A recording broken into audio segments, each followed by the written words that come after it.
rum runs through the bushes. Oh, hey guys. Yeah, this is Mike Fisher, 24-hour flood response at another job. And we got a call because we have some moisture and some water damage down here. The water has come in through this window. I don't know if you can see, it's hard to see on a camera, but you can see that the moisture content's high when I put my meter on it. It's bloated this area, it's come down here, it's wet down here. It hasn't gone out into the carpet, so it's not a fast, big leak, but it's a leak that we're concerned about anyway. What we've done, we've pulled back the carpet to take a look and to see what we're dealing with. And if you take a look down here, we've got some paint coming off and it's just kind of peeling back. So this probably is something that's happened small amounts of water over some time. And actually, as I feel that, it feels like someone has actually put some caulk on here. So that doesn't feel like paint, that's rubbery caulk. So I think that's happened a few times. So I wanted to get a before video, show you it really, with the carpet up, you couldn't really see anything other than the damage that was done on top of the windowsill here. And so now we're gonna come in, we're gonna remove that, we'll show you what we find. But as we were pulling the carpet back to take a look at this, we even noticed this, which didn't show any sort of moisture content, didn't show any sort of damage. We couldn't see anything as far as water and moisture is concerned. We come down here and we can see microbial growth right on this tack strip. And if you come close, you can even see some sort of discoloration on the baseboard itself. Has a little bit of odor to it, but when we put our meter up to it, we're not getting any sort of moisture readings. That could have been from this, which is a water main. Here's your water shutoff. Often we'll see water coming through where the hole is, where the pipes go through the foundation. It also could be this window. So it's one of those, and hopefully as we uncover this, we discover what it is and we can show you what we're looking at.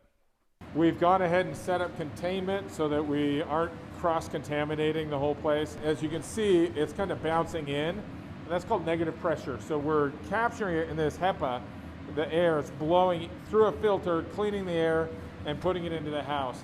So through some of these cracks, it's going to find a way through from the inside of the house and then going out without having to push these spores that we're inevitably uncovering out into the house. So as we took off the baseboard, this is what we found. This is under that window.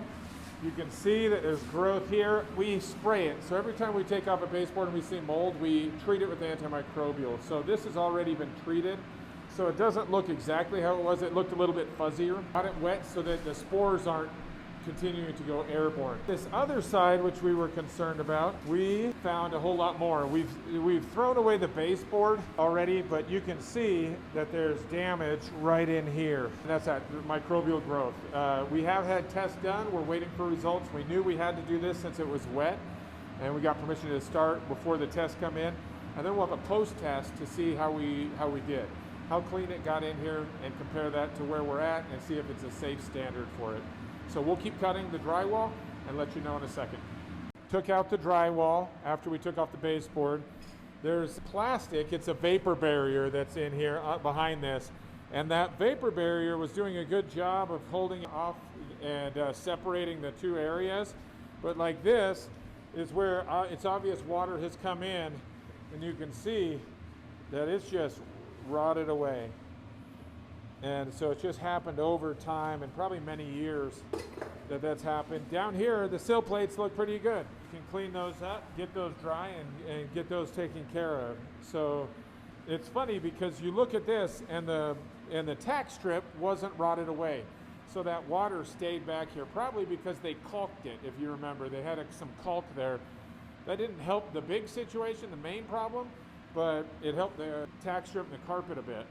Over here, the water traveled throughout here. It's coming through the hole where this enters in, where the water main enters in. And so you can see where it's even muddy as that water comes in through that foundation hole, comes down here, and then it's just gotten this area wet. So we've been able to remove most of the mold. I wanted to save this piece of particle board for you so that we can take that out, but I wanted to show you it didn't have much sign other than there was bloating on top of the windowsill.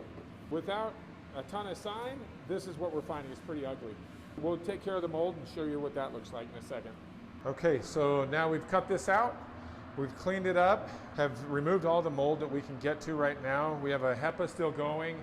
It's looking pretty good. This still looks dark, but as we dry that, that'll lighten up. And then we'll also give it another treatment in the end, and then we'll encapsulate it, so it'll be totally safe. And then down here, it even looks great right here. This is just kind of like staining, like rust or dirt stains. And we'll get that dry, get that cleaned up, and then it'll be ready to put all back.